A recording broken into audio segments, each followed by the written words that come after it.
আজকের দিন আমার কঠোর তপস্যায় সন্তুষ্টি দেবাদিকে মহাদেব এই হরধনু আমায় করিল প্রদান। এই ধরনের মাছ যদি থাকে সঙ্গে আমার মৃত্যু কোনো দিনে হবে না, চিরতরে আমি অমর হয়ে থাকবো।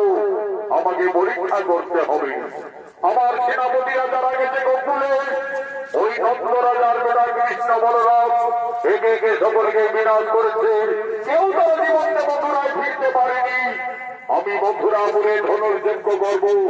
ওই ধনুর্যজ্ঞে আমি কৃষ্ণ বলরামকে আহ্বান জানাবো। যাও, আর বিলম্ব না করে গঙ্গাজলের ধনুর্যজ্ঞের আমন্ত্রণের বার্তা দিকে দিকে